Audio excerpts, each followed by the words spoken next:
ليه في بنات بتتجوز واحد رجل أعمال وغني ومليونير، وفي بنات عمرها أصلا ما شافت واحد غني حتى في صورة؟ يا ترى الموضوع ده حظ ولا هي جميلة زيادة عن اللزوم؟ ولا يا ترى إيه السر في الموضوع ده؟ علم النفس درس الموضوع ده وقال لنا رأيه، وهو إن لأ، هو مش عشان هي جميلة ولا عشان هي محظوظة، بس عشان هي بتحيط نفسها دايما بناس ناجحة وناس مستواها المادي والاجتماعي كده، فعشان كده هي بتتعرف عليهم.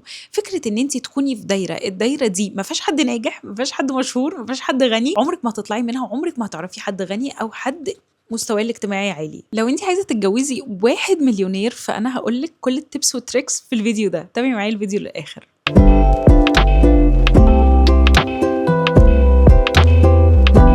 اول حاجه لازم تعرفيها ان انت مستحيل تتجوزي واحد انت وهو عمركم ما شفتوا بعض. وعلم الاجتماع بيقول ان كل العلاقات تقريبا بتبتدي من ان احنا بنتقابل في مكان من الاماكن دي، زي الجامعه، الشغل، او الاصدقاء، او الهوايات، او المناسبات الاجتماعيه. يعني الناس بتعرف بعض من الاماكن اللي هي بتتردد عليها، مش من ان هي قاعده بتدور كده على النت مثلا. فلو انت عايزه ان انت تتعرفي على شخص غني، انت هتعرفيه في اماكن من الاماكن اللي انت بتروحيها. لو انت طالبه فانت هتتعرفي عليه في الجامعه، لان انت بتترددي على الجامعه. طب لو انت بتشتغلي فانت هتتعرفي عليه من الشغل. لو الشغل بتاعك ما فيهوش حد غني وكلهم مستواهم تحت الصفر، فاكيد مش هتلاقي الشخص اللي انت بتدوري عليه. من الاماكن اللي فيها الهوايات، الناس الاغنياء بتهتم قوي بالمتاحف، بتهتم قوي بالساحل، بتهتم قوي بالحاجات دي. لو انت عمرك ما روحتي الساحل، لو انت عمرك ما روحتي متاحف، لو انت عمرك ما روحتي مزايد فيه صور او حاجات من اللي هي بتتباع بملايين وارقام خزعبليه كده، هتعرفي فين واحد ثري؟ فانت لازم تتعرفي على شخص ثري من الاماكن اللي انت بتترددي عليها. يعني لما تبقي عارفه ان واحده صاحبتك متجوزه واحد غني وراح الفرح، فانت لازم تروحي على سنجة 20 مش 10، عشان اكيد هيبقى اصحابه من نفس الطبقه الاجتماعيه بتاعته. صح؟ الناس الناجحة والغنية، لأن هو طالما هو غني فهو ناجح، أو يبقى غني بناء عن الوراثة من بابا. وده أعتقد إن أنا ولا أنا ولا أنتي ولا أي حد عايز إن أنتي تتجوزيه، لأن إحنا مش عايزين نتجوز واحد بيعتمد على أبوه. لا، إحنا عايزين واحد يبقى راجل وبيعرف إن هو يعتمد على نفسه، معاه فلوس، صح؟ بيشتغل، فهو هتلاقيه بيروح اماكن مختلفه. لو انت كل مره بتروحي نفس الكافيه وبتروحي نفس الكافيتيريا وبتنزلي مع نفس الناس وبتمشي في نفس الشارع، صدقيني عمرك ما هتقابليه. لو انت عايزه تقابلي راجل اعمال او شخص غني عشان تتجوزيه، فانا شايفه ان انت لازم تغيري الاماكن دي بالاماكن اللي هي فيها مؤتمرات.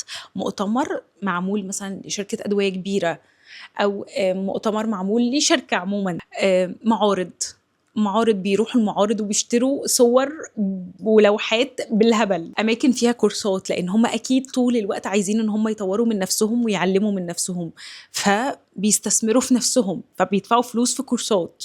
حتى لو كورس مزيكا هتلاقي فيه ناس أغنياء. نوادي رياضية، لأن مستحيل تلاقي شخص غني مهتم بصحته العقلية ومهتم بماله ومش هيكون مهتم بجسده، ده مستحيل. أعمال تطوعية، لأن هتلاقي فعلا في الأماكن اللي فيها أعمال تطوعية وأعمال خير كتير جدا رجال أعمال، سواء كان بيجوا يتبرعوا أو سواء كان يلقوا كلمة. ففي الحالتين انت هتتعرفي في الاعمال التطوعيه على حد غني، اكيد تتعرفي عليه وتتجوزيه، ده عن ثقه يعني. انا مش بقولك الحاجات دي عشان تروحي تصطادي واحد وتتجوزيه، انا بقولك الحاجات دي عشان هي فعلا الحاجات اللي بيبقى فيها الناس الاغنياء والمليونيرات. ووقتها لما انت تروحي الاماكن دي كلها، فانت هتبقي موجوده في نفس البيئه اللي فيها الناس الاغنياء، فهيبقى فرصة حصولك أو تعرفك على شخص غني هتبقى مثلا 50-50. لكن لو انت بتروحي نفس الأماكن اللي انت بتروحيها مع نفس الكافيه، مع نفس الناس، مع نفس الشارع، ده هيوصلك لنقطة صفر اللي انت فيها دلوقتي، مش هتتغير. أوكي؟ تالت حاجة، وهي بالمناسبة حقيقة، إن الشخص الغني بيدور على حد يبني ويضيف لحياته. لأن الشخص الغني هو عنده فلوس، عنده صحة، هو مهتم بنفسه وبصحته وبجسمه وبالنوادي وبالحاجات دي، مهتم كمان ان هو يعمل خير ويدي للمحتاجين. اوكي؟ فالشخص ده عايز حد يضيف لحياته حاجة، يديله معنى في حياته اكتر من المعاني اللي عنده. اوعي تفتكري ان الشخص الغني هيدور على واحدة حلوة عشان يتجوزها، هو اكيد هيدور على واحدة شكلها يكون حلو ولائق، اكيد. اكيد هيدور على واحده تبقى مناسبه، بس مش هيدور على ملكه جمال الكون. مش هيروح يتجوز ملكه العالم، لا مش هيعمل كده. هيدور على واحده تضيف له هو في حياته وفي شخصيته. ممكن يكون بيدور على ملكه جمال الكون، بس ده مثلا هيبقى واحد من ضمن الملايين الاغنياء اللي في العالم، لكن هو في العادي بيدور على واحده تكون شخصيتها مريحه، لما يتعامل معاها يحس ان هو مرتاح. فانتي محتاجه ان انتي تشتغلي على شخصيتك، ان انتي تكوني شخص مريح في التعامل، مش متعب، مش بيشد، مش كل كلمه بنرد قصادها 10 كلمات، فاهم؟ اكيد بيدور على واحده تكون ذكيه، لان واحد بالمواصفات اللي احنا بنتكلم فيها، ان هو يبقى مليونير، وان هو يبقى غني، وان هو يبقى صحته حلوه، وان هو يبقى بيروح النادي، وين، فاكيد هو بيدور على واحده تكون عندها قدر من الذكاء. فانتي لازم تهتمي بمخك وبعقلك وتغذيه. بيدور على واحدة تكون عندها احترام، بتحترم نفسها، بتحترم ذاتها، وبتحترمه هو كراجل، لأن هو كراجل هي دي هتبقى صورته، مراته بتبقى صورته، تبقى الواجهة الاجتماعية بتاعته. فما ينفعش ان هي تكون مش محترمه. عايز واحده تكون عندها طموح، ان هي عايزه تكبر، عايزه تبقى اكتر، عايزه تبقى احسن، عندها طموح معين، والطموح ده يناسبه. يعني تبقى بتكبر، وفي نفس الوقت الحاجه اللي هي بتشتغل فيها عشان تكبر دي هي تكون مناسباه. عايز واحده تكون ناضجه، مش طفله كل شويه هيقعد يبرر لها وهي تتقمص، اصل هو سلم على واحده، اصل هو كلم واحده. هو مش هيسمح له ولا وقته ولا شغله ولا مجهوده ان هو يضيع الكلام ده عشان انتي مقموصه، عشان هو سلم على واحده مديره شركه تانية او اي حاجه من الكلام دي، او تصور صوره كان فيها ناس كتيره وهي في النص. اكيد هو مش هيقبل بده. فهو عايز واحدة تبقى عندها نضج وتفكير واعي، مش بتقفش وبتغير على كل حاجة عبيطة. آخر حاجة، هو أكيد بيدور على واحدة عندها قدرة على الحوار. يعني هو هيتكلم معاها، هي هتقدر إن هي تحاوره. هما بيتكلموا في الطاقة النووية، هي هتقدر إن هي تجريه في الكلام.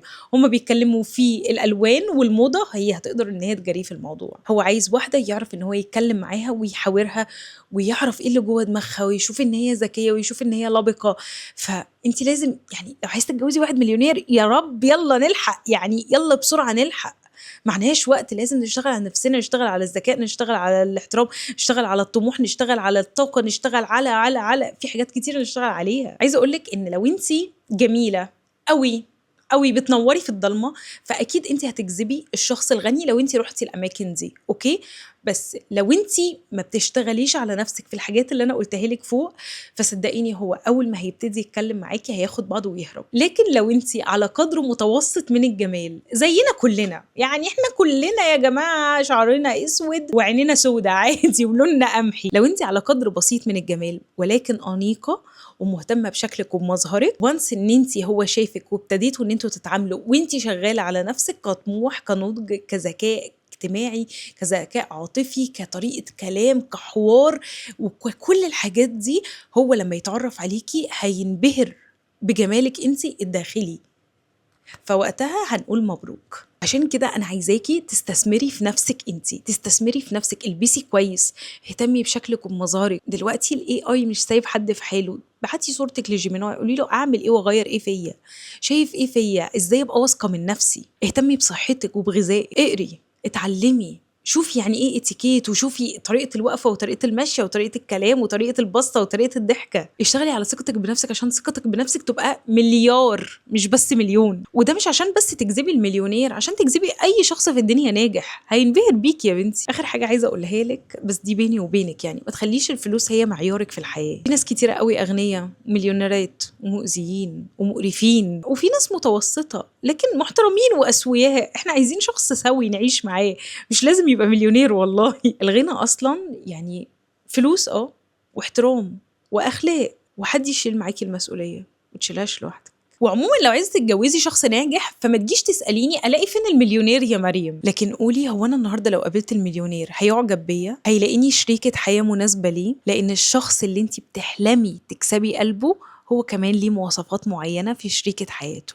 وعموما انا قلت لك المواصفات دي، يلا الحقي اشتغلي عليها. وبس كده، ده كان الفيديو بتاع النهارده. اتمنى يكون عجبك. لو عندك اي مشكله، اي استفسار، اي حاجه عايزه تقوليها لي، حتى لو عايز تحكي وتفضفضي، اكتبي لي تحت في التعليقات. انا بشوف كل التعليقات وبرد عليها تعليق. حتى لو انت ما عندكيش اي مشكله، ابعتي لي قلب وانا هرد عليكي بقلب. ماله القلب.